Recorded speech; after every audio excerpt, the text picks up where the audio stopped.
This is Chthonia, the world of the dark feminine.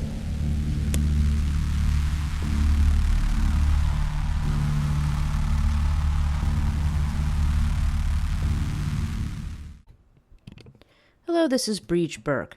Before we get into this week's podcast, I would like to thank my patrons personally: Gwyn K, Politi, Caitlin N, Jan H, Tanya T, Veronica S, Gabby, Helen M, Ruth S, Sunny H, Scott K, JR M, Phil J, and Susie G.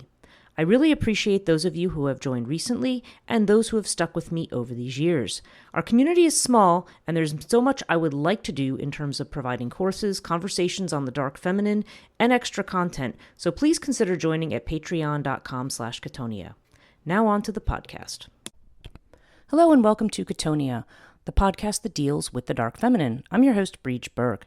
This week we are going to return to Jewish folklore and really more, it could be, Talmudic, but really more Kabbalistic literature. And we are going to talk about a queen of demons who is known as Agrat Bat Mahlat. I think that's the right way to say it. Full disclosure, I am no Hebrew scholar, even though I have done extensive Bible study in the past, just, by nature of my graduate work. This is, I'm not an expert in Hebrew. It's been a long time. The only Hebrew I've really studied has been more for ceremonial purposes, shall we say. So I'm not, so if I mispronounce some of the Hebrew here, don't shoot the messenger here for that, but I'm going to do my best. Okay. So Agrat Bat Mahlat literally means Agrat, daughter of Mahlat. Okay. Bat is daughter. And meaning of the name Agrat, some people say that this comes from the Persian agra, which means demon.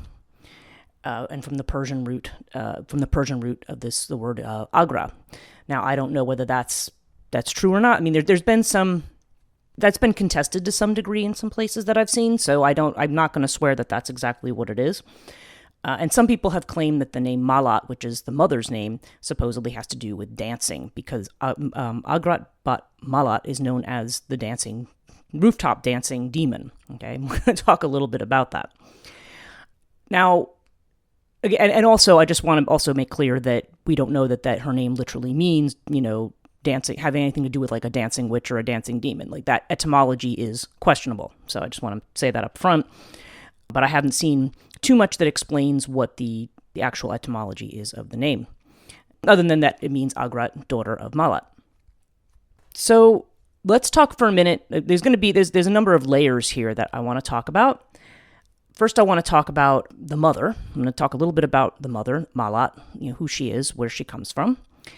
And then we're going to talk about where the stories of Agrat Bat Mahlat come from and what her attributes are. And then we're going to take a look at each of these attributes and try to see what's the meaning here. Mahlat is the mother, okay, said to be the daughter of Ishmael. Now, Ishmael, I don't know, I often assume, probably because I went to Catholic school and so forth, that these stories are kind of known to everybody, but I'm not sure that they are. So, I want to do a little backstory and explain where that comes from. But she's supposed to be the daughter of Ishmael. Later, Mahlat is the wife of Esau. And supposedly she is Mahlat, a daughter of an Egyptian sorcerer called Castiel, is what, at least one tradition says, at least according to Kabbalistic literature. Castiel and Mahlat were exiled to the desert, and when they were exiled, Mahlat mated with the demon Igratiel, I think that's how you say it, and then she engendered Agrat, or Igrat sometimes, or sometimes even Ogri or Ograt. There's other variations of this particular word, this particular name, and that's because Hebrew I know is a very difficult language, and sometimes sounds are difficult to. There's not really vowels in Hebrew, so you can read words in a lot of different ways, and certain words may have multiple meanings, which makes it a very, very difficult language. At least this is my understanding from people who have studied it extensively, including friends who have been Jewish converts and so forth. It's a very complex language in a lot of ways. Okay, so Mahlat is the mother, and Agrat is this daughter that she bears with this demon called Igratiel. So And then, so later on, too, Mahlat is considered to be the wife of Esau. So let me back up here for a minute. So Ishmael, this goes back to the Old Testament, and this goes back to the story of Abraham. Now, Abraham, as we know, we see Abraham, Isaac, Jacob. Usually it's Abraham, Isaac, Jacob, Joseph are kind of considered to be these ones. And then, of course, we also have Moses as one of the great figures in the Old Testament, great and more heroic figures. They're not by no means the only ones, but there's that whole certain section where they are spoken about. And Abraham, what happens with Abraham is that he is the one who is chosen by Yahweh. Yahweh ends up demanding a sacrifice from Abraham. Actually, okay, let me back up from that. Abraham and his wife, Sarah, or Sarai, she's unable to bear children, which, of course, in those things, when they have this, it's considered to be a bad thing, a barrenness. So Abraham ends up sleeping with his concubine, whose name is Agar or Hagar, and they have a son, Ishmael. Now, Sarah supposedly is very jealous of the fact that this concubine has this child, and eventually Ishmael ends up being exiled. Islam actually has its own story about Ishmael, and he is considered to be very much connected to the founding of Islam and has a rather different flexion to his story. But we're not going to get into Ishmael's story here, other than to say what we've just said here about Ishmael and marrying the Egyptian sorcerer Castiel in this Kabbalistic story. And then, of course, this becomes the ancestry line for Agrat Bat Mahlat. Ishmael, he's the one child born of the concubine, but Sarah has her banished. And there's this great miracle because Sarah is literally almost 100 years old, and she's finally blessed and able, through Yahweh's intervention, to bear her first child. And her child is Isaac. And Yahweh decides to test Abraham by telling him he has to sacrifice his son. So, being the good pagans that they are, he went and took him up to a mountaintop and had the knife out and was prepared to sacrifice him, and then Yahweh stopped him. And he said, okay, I was just testing you, because, as we see, Old Testament Yahweh is a great tester of people. Between that and, of course, what we see in the book of Job and other places. There is a really great podcast, by the way, just as a side note. The podcast Esoterica is really, really good. I believe it's a really good podcast. I'll probably link to it down below.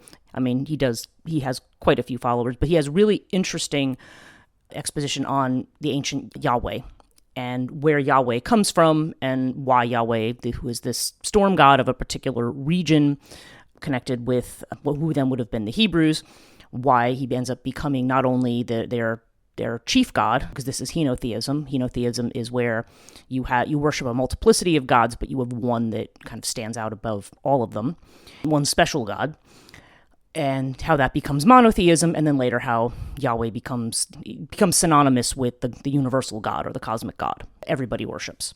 So it's very interesting, and he talks a lot about the archaeological evidence, and obviously his Hebrew is way better than mine. So that as an interesting side note, if you want to look at the origins of Yahweh, that's a really good podcast to listen to. So I will link to that. Okay, so that's the story of having to do with Ishmael. So yeah, Abraham, Isaac, and Isaac ends up having two sons, Jacob and Esau. Okay, and Esau is the elder of the two, but the mother really wants Jacob to be the one to be the inheritor. And somehow, I guess this must, in the Bible, I feel like it's part of what Yahweh wants as well.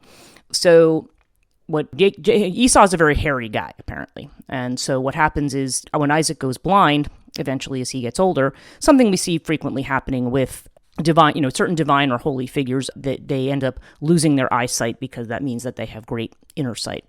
However, what happens here is that he has to go as he's dying, he has to give his blessing to give his inheritance or whatever to the next son. And so, what the mother does is she puts these furry armbands on Jacob, sends him in to see his father. His father feels the arms and thinks it's Esau, and then instead he says, "Oh, my son, I give my blessing to you, and I give everything to you." Then too late, they realize that he's just given it to Jacob and not to Esau. So Esau has basically gotten the short end of the stick. And so it's interesting that Mahlat ends up marrying Esau. She's the daughter of Ishmael, the one who Abraham's really first child, who was then disinherited and disenfranchised because it wasn't with his actual wife. then she ends up marrying Esau. So she's like literally with all of the losers in these biblical stories. And you almost feel like that is, there's almost a message in that. Like, these are the ones who were not chosen. But her children, but then these ones who are either not chosen or who are exiled. You see this theme throughout the Old Testament. Adam and Eve are thrown out of the garden. You have the Cain and Abel story. The offspring of Cain are considered to be demonic because of Cain's sins. There's like a corruption there, in just by virtue of their lower status or whatever. It just seems like there's a corruption there, whether it really seems like it's deserved or not by our ethical standards. You do definitely see this connection between Agrat Bat Mahlat and her mother, obviously, and all these things. So obviously, there is definitely the idea of this ancestral connection to what one considers sin or corruption. You see this in Greek mythology too, when the stories of the house of Atreus and the stories of the houses of Thebes, Cadmus's house, Cadmea becomes Thebes. You see the way in which this is, the houses degenerate, usually because some kind of a taboo, and usually cannibalism in the case of the house of Atreus, because this starts with Tantalus. Tantalus is the one who cooks and kills his own son to feed to the gods, kind of as a test. And so the gods punish him in Tartarus with eternal hunger and thirst. And of course, they do revive his son, by the way. And the gods refuse to eat and partake in that kind of corruption. And then there's other places in the house of Atreus where Atreus and Thyestes, they fight for the kingship, and when Thyestes loses, Atreus invites him, but has actually killed his son and cooks and serves it to him as well. And so Thyestes goes to Apollo to get revenge. And anyway, this is the whole way that the whole thing degenerates into the Orestes myth, where Orestes, his mother kills his father, and now he's in the position of having to kill his mother to avenge his father. I think you get the point. Corruption. The idea is that these ones who are exiled, or the ones who are put out, there creates an atmosphere of corruption. I don't know that one can specifically point to a taboo that's violated here, but nonetheless, there's the idea that the ones that are not chosen somehow are, or maybe in some fashion, are not perfect, or shouldn't have been, by some standard, are now the ones who are going to bring iniquity. So let's go to what, as I've mentioned, Agrat Bat Mahlat is called the dancing roof demon, and what is said about her in the Kabbalistic literature. Now, mind you, Kabbalistic literature, let's also just put this in context. She's not a figure mentioned anywhere in the Bible, okay, in the Hebrew Bible. She's mentioned in the Talmud, okay? The Talmudic literature does talk about her. Talmud is probably about 200 CE, just for reference. This would have been something, 200 years after the birth of Jesus, which is where CE stands for Common Era. That's what we count from, in theory, is when Jesus was supposed to be born. It's not really exact, but based on other factors, assuming Jesus was a historical person, that's where we count from. Year zero is supposed to be the year of Jesus' birth. So this would have been 200 years after Jesus' birth, that a lot of this Talmudic literature is written down in this post-temple period, because the temple, the destruction of the Second Temple by the Romans takes place, around the 70s CE, and this is where we start to see a lot of these apocalyptic literature. I mean, there was apocalyptic literature before then, but we actually start to see more of it at this point, especially from the Jewish community, because this is considered to be almost a world-ending apocalyptic event. It results in the diaspora, where Jews are scattered throughout the world after the Second Temple is destroyed. First time the temple was desecrated was, there's actually, I shouldn't say that. There was a desecration and an attempt to destroy that was taking place during the Macedonian Empire, but actually, that was when you had the Maccabean revolt, and that's where we have the story of Hanukkah, the idea that the holy oil had been corrupted, but there was one vial that wasn't, and that ended up lasting for 7 days. It's worth noting that the Maccabean revolt, Jews were actually helped by the Romans in this revolt, which is why they were successful. Because they probably didn't, for all the intent that they had, they probably didn't have enough power to go up against the king without Roman backing. So, in any case, this is all background. for people who, and again, many of you who listen might already be aware of a lot of this. So apologies for being repetitive with stories. But it's just to set into context that this is the era of the Talmud, and Kabbalistic literature is much later. It's medieval. It's much later medieval. We're talking 12th and 13th century. Okay, so this is almost contemporary with Dante's Inferno and things like that. It's a much later period. So it's literally at least a couple thousand years after many of these events were said to happen, but these are these Kabbalistic reinterpretations. I have read in certain places treatises under Agrippa's 3 books of philosophy that supposedly some of these Kabbalistic texts were actually written earlier, but nobody paid attention to them until the time of the 12th century when the Zohar was written, which is one of the main Kabbalistic texts that we actually hear about. And this story actually there is a version in, what we know about her comes mainly from the Zohar. Okay. So let's just talk about, ancient texts, and I'm just taking this straight from Wikipedia because it's not incorrect. In the rabbinic literature of Yalkut Hadash, on the eves of Wednesday and Saturday, so Wednesday, Tuesday night and Friday night, she is the dancing roof demon who haunts the air with her chariot and her train of 18 messengers or angels of spiritual destruction. Now, mind you, in some versions, it's 180,000. But nonetheless, we have this 1-8. We have this number 18, okay?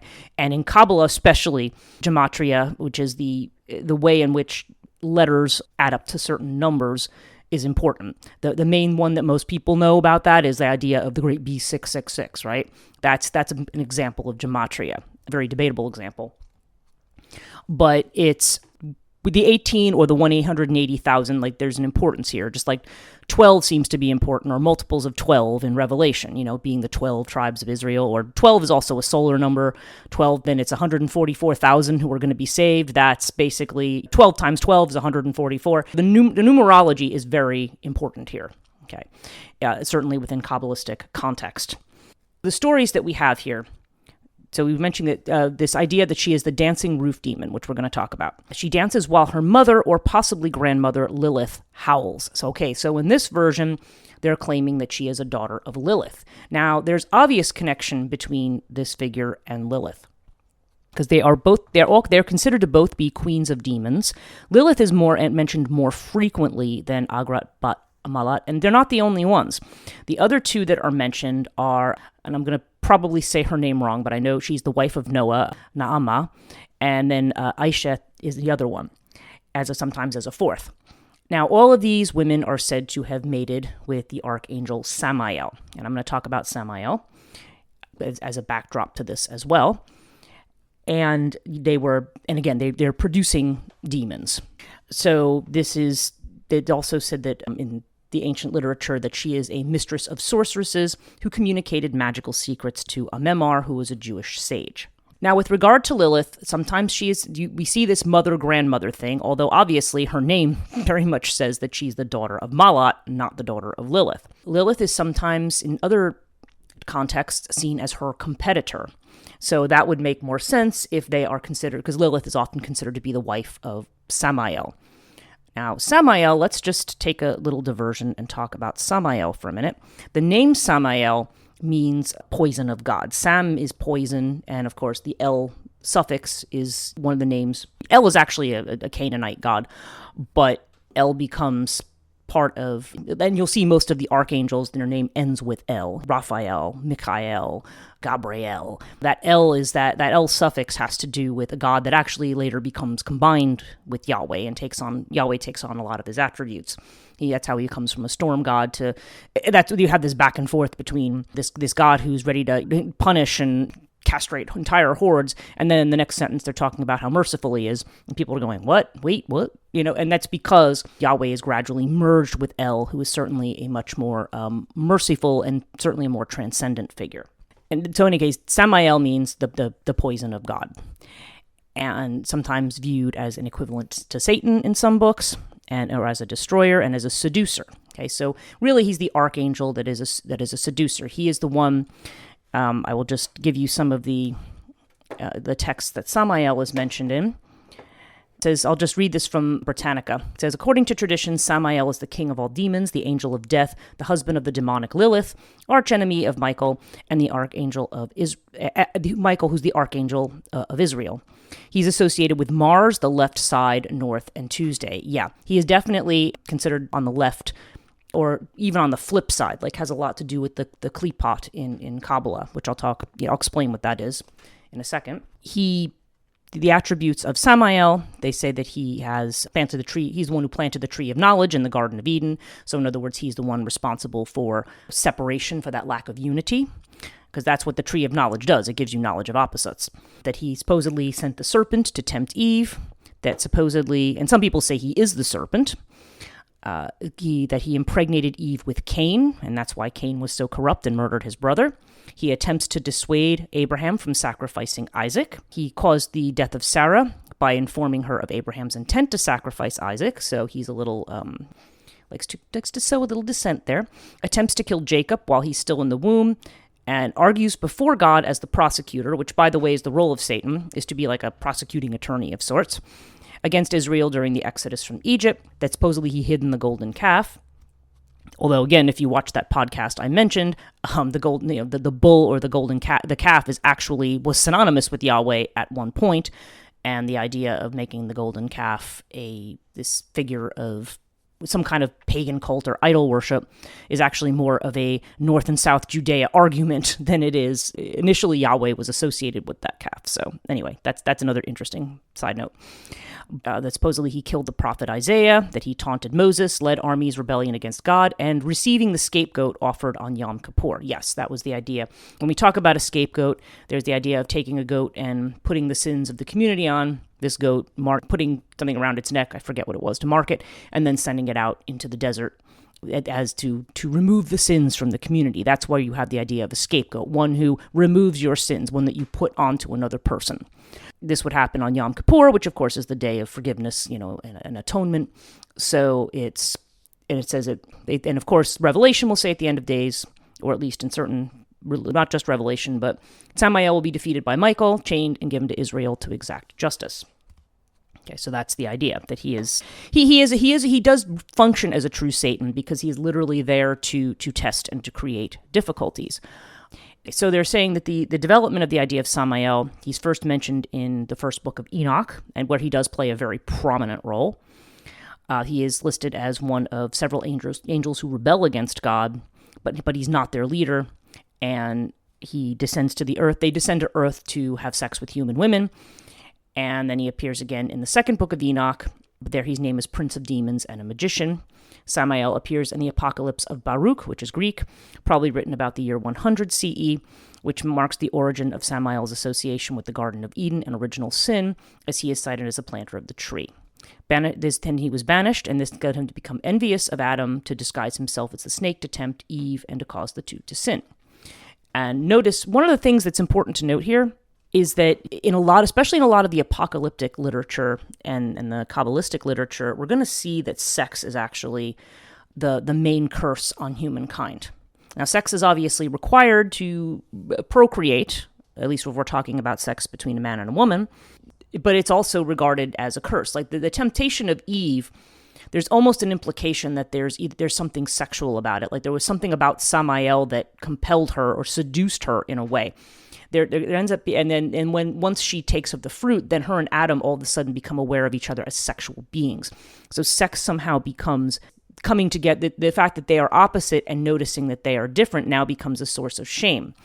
Shame becomes the word shame becomes very heavily associated with sex, associated with female figures in the Bible who are beautiful or seductive. There's an interesting, you have to see that there's this, whether it's directly stated or implied, there's this connection between shame and sin. Okay, shame, sex, and sin. Okay, they're all. Sex is not considered to be a natural and beautiful act. It is considered to be a shameful act, even though it is necessary in certain contexts. Now, I know that the biblical scholars, they'll be like, yes, but there's the Song of Solomon. Yeah, well, Solomon was a little bit of a problematic guy. I mean, he is definitely a part of the mixture. He has great wisdom, as does Agrat Bat Mahlat, by the way. That is one of her attributes, is that she bestows wisdom and teaches witchcraft. So she's very much aligned with this idea of these angels that come and teach witchcraft magic to human beings. So just going on about Samael for a minute, medieval Jewish writers. The ascension of Isaiah, let me go there first. Devil is referred to interchangeably as Samael, Belial, and Satan. The work expands Samael's characterization and names him as the embodiment of all evil, capable of overpowering and acting through humankind. The key characteristics, hostility to humanity, formerly angelic nature, and association with original sin, were taken for granted in all following literature. Medieval Jewish writers continue to expand on his power. The Midrash text, Pirkei de Rabbi Eliezer, identifies Samael as the chief of the rebellious angels and first attributes many historical evil acts to him. As the personification of evil acting independent of God and hostile to humanity, he becomes a standard convention of Midrashic literature as well as texts of Merkava and Hekelat Jewish mysticism. I don't think I'm saying that second word correctly. But then he is mentioned in the Sefer HaBahir, one of the foundational texts of Kabbalah, in which tradition Samael's role in mystic cosmology is explored and codified. The seminal work on Samael is regarded as the treatise on the emanation of the left by Rabbi Isaac HaKohen. In this work, HaKohen cites Samael as the husband of Lilith for the first time. HaKohen defines Samael and Lilith as a parallel version of Adam and Eve, calling them rulers of the left side, while the God and the Shekinah are the rulers of the right side. The author claims that the destruction of the satanic couple will be a crucial element in the apocalyptic events that herald the start of the Holy Messianic period. On the emanation of the left does not appear to have been influential in the years after its publication. However, the conception of Samael and Lilith as coupled manifestations of evil was incorporated into the Sefer HaZohar, a classic text of medieval Kabbalah. Sefer HaZohar presents a dualistic cosmological concept of the universe in which Samael and Lilith are co-rulers of the other side, or left side, or the Klipot, if you're looking at it from the version of Sephiroth, a dark world not ruled by God. In the text, the name Samael is the main name of evil power in the universe. This cemented the status of Samael and by extension Lilith in Kabbalistic and other Hebrew literature for ensuing centuries. Okay, there's a lot of backdrop here to this particular figure. We're talking about here, Agrat Bat Mahlat, is one of the queens of demons and one of those who has mated with Samael. We have this, her role, in addition to being, it says, according to, this is Judith Isles' entry on her from, let's see, what's the Encyclopedia of Spirits. She says that Agrat Bat Mahlat is the queen of demons, commands 180,000 malicious spirits. 18 legions of 10,000 each. So 18 legions or 180,000. She rides through the air in a big chariot, leading smaller bands of angels of destruction. Lilith is her rival and competitor. And so in this version, she's the competitor, not a mother and grandmother. Now, as it said, when Agrat Bat Mahlat dances on rooftops, this is while Lilith howls. And that's why I think sometimes Lilith ends up being associated with her as, certainly they have this, I think the association of them as both co-wives of or co-lovers of Samael makes sense. Now, there's another legend about her, about Agrat, but that she comes upon King David sleeping in the desert, in some versions King Solomon, and coupled with him while he dreamed. She conceived and bore Ashmedai or Asmodeus, who's listed as King Solomon's brother, rival, and alter ego. Okay, so Asmodeus, interestingly, is, who is the king of demons, is frequently seen as, it's actually kind of seen as the alternate Solomon. Supposedly is the child of Agrat Bat Mahlat and either King David or King Solomon, depending. So here they say the brother of Solomon. In others, it's Asmodeus is the child of David, of Agrat Bat Mahlat and Solomon. So interesting, nonetheless. You see this connection with David and with Solomon either way. And as she mentions here, Agrat may be a fierce demon queen, but she's also a spirit of wisdom. She trains witches, procures succubi, and is believed to be the spirit who communicated magical secrets to Amemar, as we've mentioned, a 5th century Jewish CE scholar. Agrat is allegedly more interested in human men than in women, or at least they are the ones who are strongly cautioned against her. Men are traditionally advised not to be alone, sleep alone, or enter the water during times of the week when Agrat is most powerful, lest they fall under her spell. Now, Agrat is at the peak of her power on Wednesday and Friday nights. Now, she says Wednesday night, other people say Tuesday night. At other times, Agrat inhabits places uninhabited by people. That's where you'll find her. But on those 2 nights, she can go where she will and do as she likes. Once upon a time, Agrat was free to come and go as she pleased, wherever, and whenever she wanted, but a compromise with Hanina ben Dosha First century Galilean rabbi, wonder worker, exorcist, and general thorn in her side restricted her powers. He agreed to halt his attempts to completely banish her, and she agreed to start keeping regular hours. Here they say her numbers are 5 and 7, and I've also seen the number 5 mentioned in other places. So, let's talk about these different attributes now. These are her stories. Judica Isles mentions here a spell to get a night visit from a succubus, which we won't get into here. We talked about succubus in the last podcast. But I think we want to start now looking at the specific attributes of Agrat now that we know what her backstory is. And what I find the most interesting, so we have the elements that she is obviously a kind of a succubus queen. So she probably engages in that herself, procuring semen for men to presumably breed demons, or she at least is responsible for sending succubus to certain people, either people who have asked for it, invited it in some way, or as we had mentioned earlier, that they said supposedly in archaic times they would just come visit people randomly. But they certainly, as we've talked about the succubus, there's this element of seduction. They are sexual, and they are not using sex in a traditional way, or there may or may not be a procreative function, because as we said with the succubi, they are barren. They're not able to give birth. Okay, that's one of their attributes. So what happens is they harvest the semen and then they give it to the incubi, who then will impregnate women with it, presumably who seem to, depending on what period of time we're talking about, seem to have been given an invitation for that to happen to them. And then it's said that those are the women susceptible to witchcraft, or susceptible or vulnerable in some other ways to the demonic realm, is the idea there. But the idea that she rides in a chariot, the idea that this number 18 that's associated with her, and this idea of her as dancing, or dancing on rooftops. These are the three most interesting standout things about her. Now, as we've seen, as I mentioned, sex is considered to be, is equated with shame. So therefore, all these women who mate with Samael and who engage in this practice of harvesting semen or whatever else is that they do, and supposedly from nocturnal emissions, this is the reason you're not supposed to have nocturnal emissions, although good luck men, not having those. That's a very natural thing to happen. Or through other self-pleasantry, shall we call it, that will also potentially, that's also probably a place where that semen is harvested, and perhaps sometimes through sex. But this strong sexual component, plus the fact that she is able to teach witchcraft, shows this very strong connection between this witchy element, as we've talked about with the dark feminine, and this very strong sexual element. So she is there's this idea of seduction. Now, so let's go back to 18. 18, now in Gematria, 18 is associated with the word Kai, which is spelled like chai, C-H-A-I, but I believe it should be pronounced Kai. And this is a word for life or alive in Hebrew. And it's been noted that those who are celebrating, usually for very auspicious occasions within Judaism, you'll see checks written for $18. It's symbolic. It's connected to another prayer as well that has 18 blessings listed in it. And it's almost the equivalent of saying Mazel Tov. It's the idea that this is very auspicious.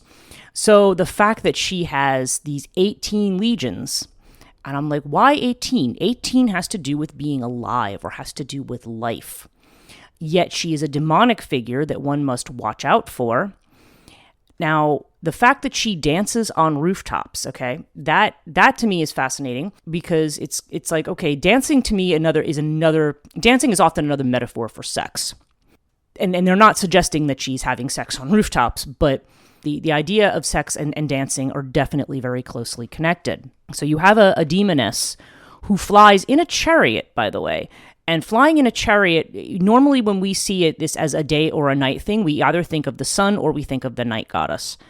Obviously, in Egyptian mythology, sun god Ra rides on his bark of the sun during the day, and then rides that bark through the underworld at night, and then is reborn during the day again, after he's battled other demons all night. the idea of, but we also see in Greek mythology and in others, the idea of the chariot of the sun or the chariot of the night goddess that goes across the sky. That's how they're basically dragging that particular light or the darkness across the sky. So the fact that she is riding a chariot is curious. It almost gives her an association with some kind of celestial figure that is either the night sky itself, or there's this definite, to me, it feels more like she is an embodiment of the night goddess somehow, but in this kind of very highly sexualized and demonic kind of form. But then again, when you are looking at a dualism that is pitting good versus evil, as you can see in the Kabbalah, there are the way that life emanates. And again, let me just take a short diversion into this for people who don't know anything about Kabbalah. There are 10 Sephirot. You'll see that something that they call it the tree of life. There's basically 10 circles that are connected in a certain way. There's a middle pillar down the section, and then there's a couple of Sephirot there's 3 on each side, on the left and the right. And then there's an invisible Sephirot in the middle, an invisible 11th one at the spot that they call the abyss. The very top Sephirot above it is called, there is called the Ein Sof, or the Ein Sofer, which is the limitless light. And from that light emanates the first Sephirot, which is called Keter. It's almost like vessels that are being filled, these Sephirot. The light comes down and fills these vessels. And so Keter is the top one, that is known as the crown, and then out of that emanates Chokmah and Bina, which are almost, they're male and female. Bina is feminine, Chokmah is masculine. And from there, the abyss is just below that, but on each side there is a Geburah, and sometimes Geburah, or Hesed, which is mercy. Geburah and Hesed. Okay, I'm just trying to make sure I've got that right, because I'm thinking there's also, Geburah is another name for Hesed. The two of them, and one is the pillar of severity and one is of mercy. Samael is associated with severity, associated with Mars, but we also see he's the kind of counterpart to the archangel Michael, who also is associated with Mars. Dion Fortune had talked about in her book on Kabbalah the idea of what she called positive evil and negative evil. I think she gave the example that with positive evil, it's like if you're within a family situation where one person's traditional and one person is rebellious, the positive evil is going to be, you're going to see one who disrupts or destroys is going to be seen as the negative evil, whereas the one who tries to enforce tradition and tries to restrict might be seen as the more positive evil, because they're trying to maintain order rather than chaos. But as she's pointing out, it would be a mistake to say that those evils don't necessarily have a place, because sometimes you need that kind of destructive force in order to reset or make things right in some fashion. It is not always a good thing to hang on to what one calls, what we always think of as good and unchanging. Okay, life is changing. It is not good for life to be unchanging. Things move and change. And the mistake that people frequently make is that everything has to be good and pleasurable and unchanging all of the time. And that's just not how things work. So these evils very much definitely have a place. And as it's been pointed out, we talk about them as being on the left side. And this is, of course, there's this long association of the left with the Latin word is sinistra, which is where you get the word sinister from, right? It's the idea that this is something unholy or something suspicious in a lot of ways. You need to be careful of what's a sinister force, because it has a deceptive quality to it. But it literally is the flip side of the tree of life. The Kli pot is the same tree of life, but it's flipped. And it's like the dark side of it. If the one is the light emanation, the other is the dark side. But what should be pointed out, and is not necessarily emphasized in things like this emanation from the left text, is that the tree of life is one. So these are all part and parcel. It's not, one is not better than the other. Again, within the context of an ethical religion, there may be certain rules about certain choices, and certainly the monotheisms, and I'm going to say Judaism, of course, being the first one, and then we see Christianity and we see Islam. There is definitely, there's a very interesting ideas about purity and so forth. And in fact, one of the things about Agrat Bat Mahlat is that she is linked to the idea of, of uncleanliness. And, And that which I found in my mind, I found myself thinking back to the Mahavidyas of India. And again, I'm not saying that one came from the other here. It's just a comparison. That the Mahavidya called Matangi, who is sort of the tantric version of Saraswati, she is about pollution. You petition Matangi, or you make offerings of leftovers, which you would never do normally for a normal puja. You would not give leftover food. That's considered to be, again, polluted. You don't do leftovers as offerings to the gods. But for Matangi, you do. She's associated with all kinds of pollution, with menstruation. And menstruation, certainly in Judaism, is regarded as a pollution. There are rules about women when they're menstruating, what they need to do to become cleanly and become part of the community again. So the fact that Agra is associated with uncleanliness makes me think she's probably also associated with menstruation and those aspects of womanhood that were considered unclean and therefore unholy. There's a lot of the dietary restrictions in Judaism and so forth. These are all the idea of getting rid of uncleanliness. And interestingly, a lot of it is associated either with the underworld, like, for example, the prohibitions against pork, which the pigs were considered to be, certainly in Greek parlance, they are considered to be the appropriate sacrifice for the any kind of underworld or mystery initiation is the piglet. And you will see in the Bible that Jesus will drive demons into the bodies of pigs. Like, pigs are considered to be, they have this negative image here, or negative connotation. Any ideas about what eating pork might have meant in terms of, people will try to say, well, actually, it would have been unhealthy for them to eat pork, so maybe that's where the prohibition came from. Possibly, but there definitely are these other associations. So I think that she's definitely become this figure that becomes associated with things that are unclean, and this aspect of femininity that's unclean, and now we're back to the sex and shame thing. However, the fact that she's associated with this number 18, which has to do with being alive, I don't know, there's almost like a hidden idea. To me, I can't help but, and again, I'm sure there will be people who will try to explicate this for me, but I can't help but to feel that there's a tacit idea underneath there, because she's also associated with the planet Jupiter in terms of correspondences. So there's almost this idea that abundance and enjoyment of life comes through these kinds of pleasures, but these pleasures are viewed as demonic. And what's been said is that the idea that she rides this chariot and that she dances indicates, at least some interpretations have said that, well, she dances on rooftops to keep awake the people that she wasn't able to seduce. I've seen that one. But also there was the idea that it's more understood as she's a liminal figure. When she dances, she's dancing on the edge between, on the rooftops, on the edge between the celestial world and the earthly world. So this, of course, makes her, as we have noted with a lot of dark feminine figures, a lot of people say, why are you getting involved with the uncanny and liminality in terms of the dark feminine? That doesn't necessarily have anything to do with the dark feminine. Well, no, but frequently it does, because it's something that's on the edge.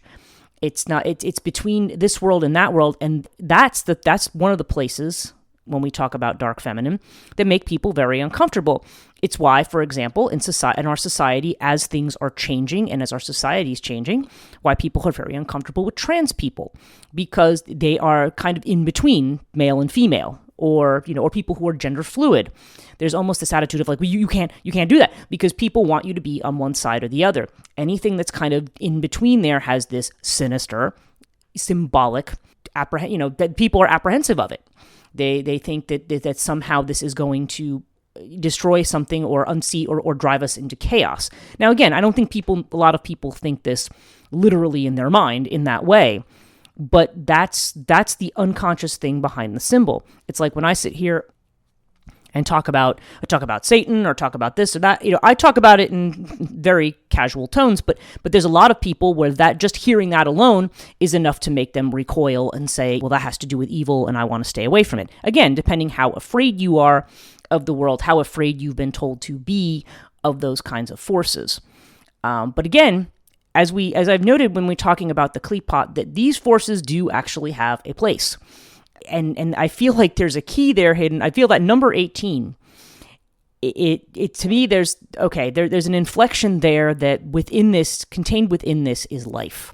contained within this is the being alive. There's always this idea that, like you see it in Proverbs, the idea that the loose woman, who if you sleep with the loose woman, she will guide you down to Sheol. But this kind of seems to imply otherwise.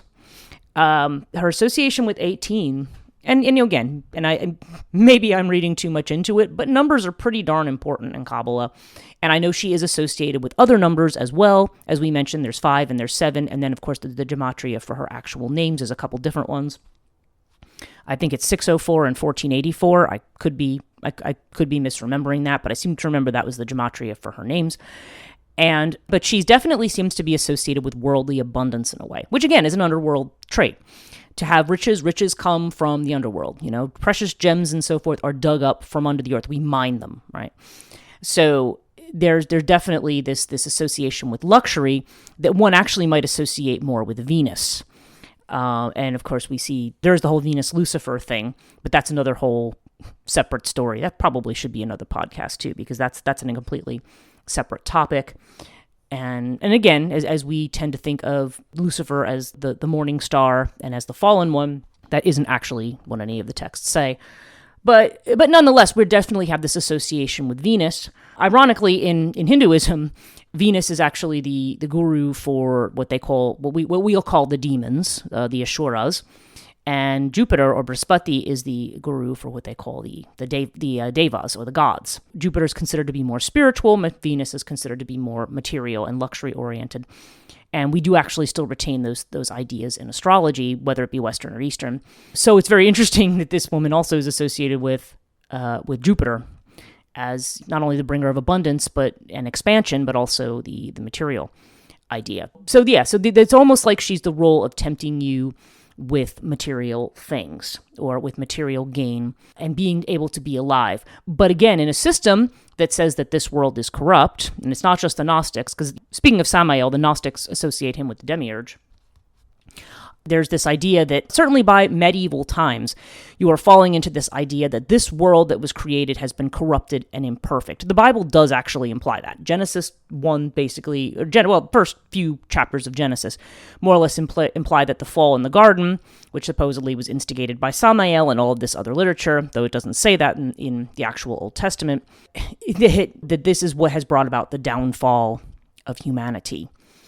And that it has corrupted this world. So now we have to strive for this next world that is better. Again, that was not a concept original to Judaism. It's something that over time, possibly the influence of Zoroastrianism, possibly because a lot of Judaism was influenced by its neighbors. A lot of what you see in Deuteronomy and Leviticus is an attempt to say, hey, we're not going to be like our neighbors. I mean, really, that's what a lot of these rules come from.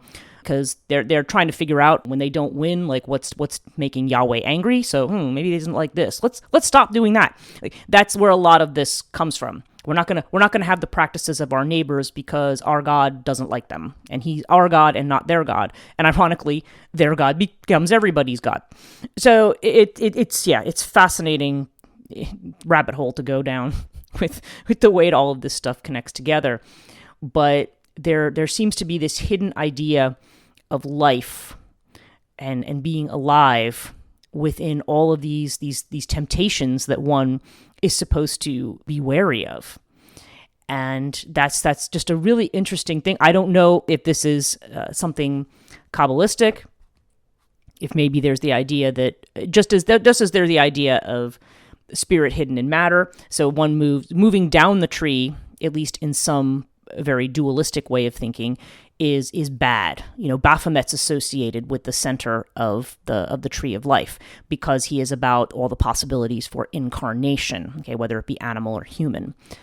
But the idea is that no, one goes from the kingdom, or Malkut, which is the root Sephiroth, the last one, the densest one at the bottom, which is also where the Shekinah resides, the Spirit of God, with a female name, okay, or I should say at least a female form of the word, although scholars will say, oh, no, Shekinah is not a woman, but Shekinah has, it's a feminine ending, okay?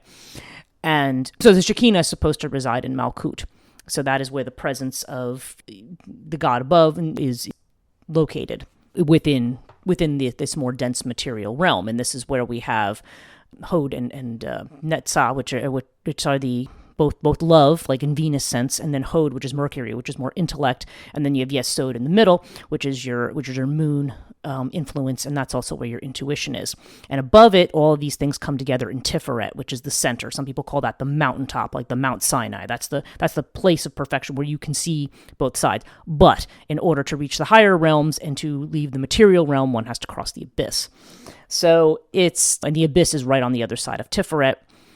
And this involves destruction and dissolution in order for one to be able to be part of that limitless light again. So there's definitely the sense that the material world, not that it's evil, but that it is not a place that to be favored. It's like one wants to remove those material wrappings, to dissolve them to reach the heights.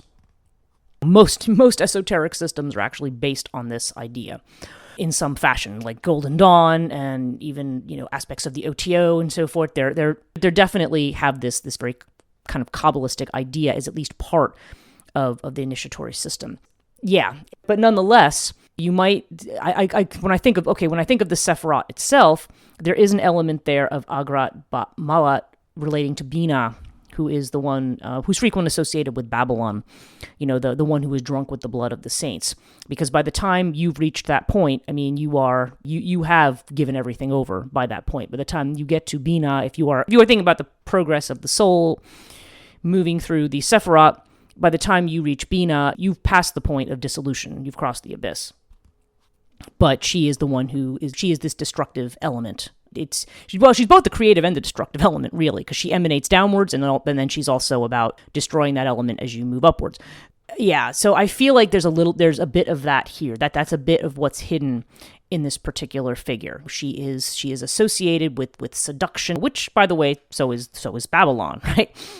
But also with this idea that this is what life is. So again, that for some, that's going to be a critique. See, what it means you don't want to enjoy life. You want to strive for the next world, because then you're just going to be covered in shame by commit sin or breed demons or whatever by engaging in this. But there's another way to look at that and indicate that, yeah, in all of these things that are supposed to be supposedly corrupt and unholy. I mean, she's associated with sacred prostitution, right? I mean, that again goes back to Plato, Aphrodite Urania versus Aphrodite Pandemos. Aphrodite Urania, Plato talks about her as representing spiritual love, higher love, right? Whereas Aphrodite Pandemos is all people. So that's what the word means in Greek. And it's the idea, she's the Aphrodite of the port cities, where you do have sacred prostitutes, where the sailors would come in and have sex with the sacred prostitutes and so forth, because sacred prostitution is not, to my knowledge, ever been part of Judaism. I mean, who knows? Maybe in very, very ancient times it could have been, but you don't see anything about that in the Bible. So the idea of, again, the woman who is, well, first of all, a prostitute would be somebody, it is a way of trying to degrade women, but we also think about Mary Magdalene as the prostitute, more like a woman who is independent and makes her own money. So therefore, the person, again, back to what I've said about women being in charge of their own sexuality and so forth, that is somehow demonic or evil or shameful. And I'm not suggesting that it is any of these things. I just love the fact that the number 18 is embedded there in this story of this dancing demoness. The dance of life, the dance of being alive, is in these figures whom we just consider to be so shameful. So really, if you're striving for another world, which may or may not be there, you're doing it at the expense of life. But you're seeing here also, again, as I've said with the biblical Genesis, this is suggesting that this life is somehow not, that this life that we are in is somehow corrupted. And this ends up, even within Kabbalah, which acknowledges that all of these pieces are part of the one tree of life, and so therefore they are all sacred. You still see this narrative here of corruption. It's just a matter of whether you can see beyond that and see that this is also what it really means to be alive. And I don't know, you can make of that what you will. I'd be interested to hear your comments on that. I want to thank you very much for listening. As I mentioned at the beginning of this episode, I would like to thank my patrons again. Please feel free, if you're interested in this material, to join me, subscribe at patreon.com/Chthonia. You can visit all my work at Chthonia.net. And on social media, Chthonia Podcast on IG and Twitter. That's one word. 2 words on Facebook. I'm hoping to move Chthonia Podcast to Threads as well, and maybe get off Twitter at some point.